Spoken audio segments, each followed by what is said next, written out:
Hello students, I Jyoti Popli, serving as science mistress at Government Senior Secondary School, Khushal Singh Wala. I'll today teach you chapter water of class 6th. We'll basically learn the topic water cycle today. Okay, tell me students, have you seen clouds? You must have seen clouds almost every day in sky. Yeah, you see the clouds. Have you ever wondered how are clouds formed? What's the basic phenomena for the formation of clouds? Have you ever thought of the process? Yes, this process is called evaporation. Evaporation is basically change of state from liquid to gaseous. When a liquid gets heated up, then it changes to gaseous state and evaporation occurs on the surface of liquid. Now, our question was how are clouds formed? Actually, there is an enormous amount of water in lakes, oceans, rivers. We all know that. And due to the heat of sun, that water vaporizes. That water vaporizes due to the heat of sun. Now when it vaporizes from the surface of oceans, its vapors, they rise upward, and when they reach upper atmosphere, there is not that much amount of heat. The wind over there is cool. So due to this change of temperature, the water vapors, they condense. The condensation occurs. Condensation is what? Change of vapors into liquid state. Like you must have noticed that when we put cold water in a glass, then there are water droplets around the glass all over. What is that? That is condensation. Likewise, in the same way, condensation occurs in that upper atmosphere due to change of temperature, and again the water vapors turn into liquid water. Firstly, they turn into tiny droplets, then these droplets, they become heavier and heavier and they become bigger, and at last they start falling down in the form of rain. And in this way, clouds gave us rain. Now, one more thing I have to add. One phenomena is there which is called transpiration. Now, what do we mean by transpiration? Transpiration, it is the removal of excess of water from the leaves of plants. The roots of plants absorb water in a plenty amount, and then after photosynthesis, the excess water is removed from the plants from stomata, and this process is called transpiration. Now, from the process of this transpiration, the again water vapors, they are liberated into the air and they rise upward, and they again contribute for the formation of clouds. In this way, clouds are formed due to two phenomena. One is evaporation, which occurs from the surface of oceans, rivers and lakes, and second is transpiration, which occurs from the surface of leaves of plants. Then condensation occurs in the clouds. The tiny droplets form bigger droplets and ultimately they fall down, and we see it in the form of rain. Now you see that water has again reached earth in the form of rain. And when there is a lower temperature, we get hailstorms also, and we get snowfall also. in the mountain region, we get snowfall also when there is a lower temperature. It means we get water back on the earth in three forms, that is rain, hailstorm and snowfall.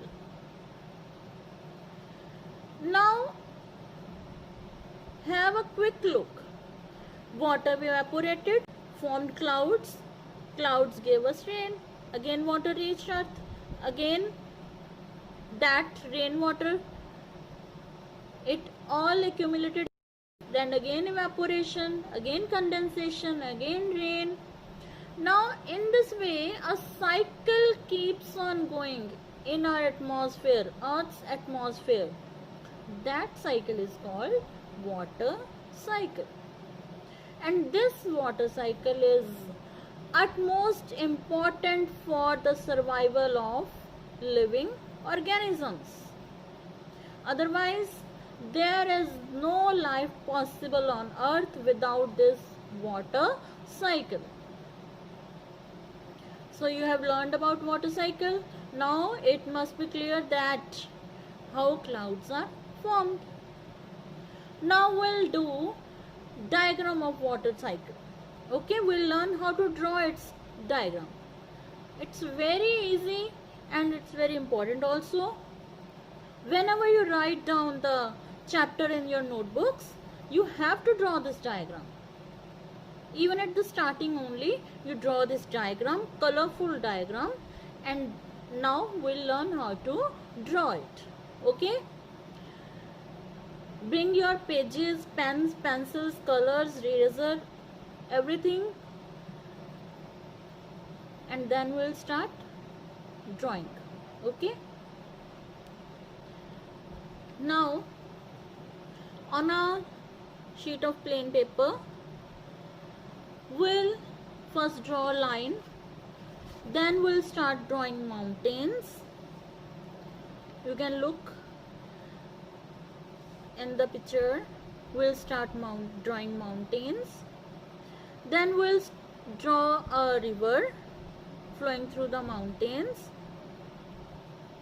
We are drawing lower portion of mountains.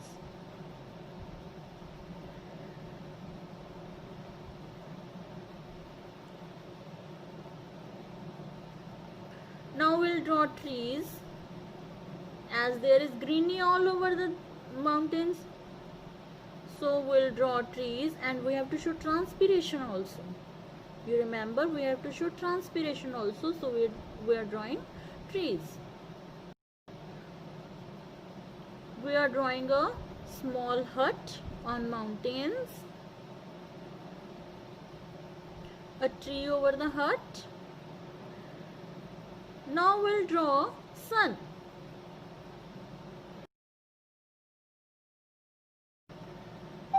Draw circles. We have to draw total 3 circles.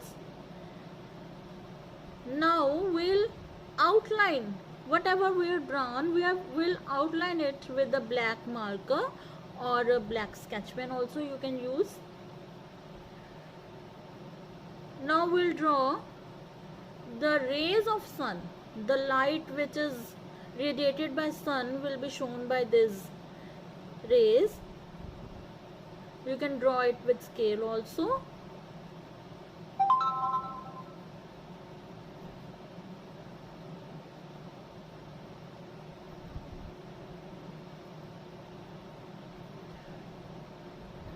We'll draw the rays on all the sides of circle. Sun, that is sun. Now we'll draw shorter rays in between the bigger one. Now we'll outline the whole of the diagram which we have drawn with pencil. You can use a black marker or sketch pen also. Now we'll draw the sea from which the water will evaporate. Yes, we'll draw its surface because the water evaporates from the surface of ocean. The more the surface is, the more is the rate of evaporation. So we'll draw its surface. and we'll draw the water with dotted lines. We'll draw the water in the river also, which is flowing through the mountains with the dotted lines. Now we'll draw clouds. We'll draw curvy lines to show clouds. In this way we'll draw clouds.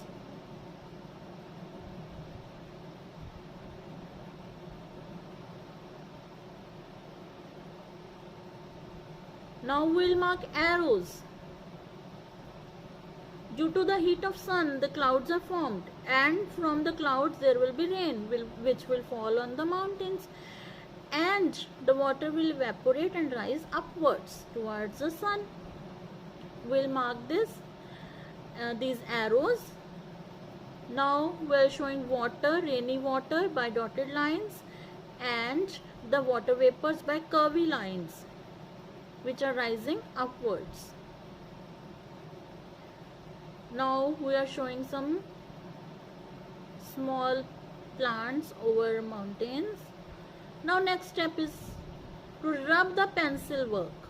We have to rub the lines which we have drawn with pencil. Now we'll color it. Blue for water. We'll show the water with blue color. We'll color the river also with blue color. Now rainwater, this also with blue.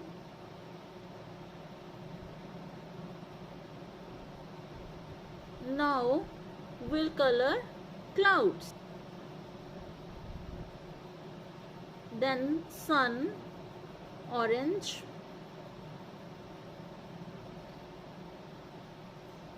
Now we'll fill very light sky blue color to show the sky.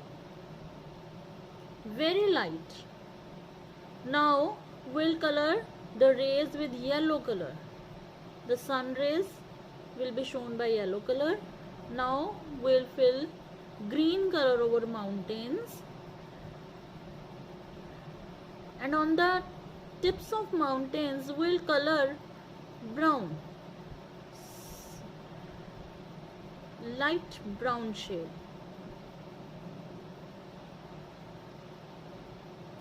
Now trees, again with dark green, then upper side with green and light green.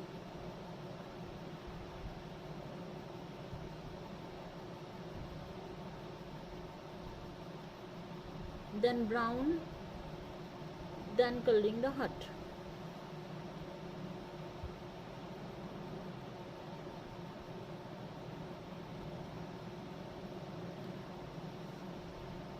In this way we have drawn diagram and we have colored it also.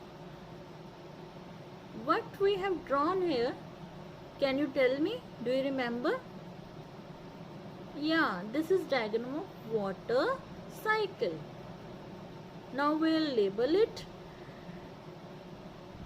In this way our diagram is complete. Now this completes our topic, water cycle. Revise it from your books and draw this diagram on your fair notebooks and color it very beautifully. Thanks for watching the lecture. Thank you.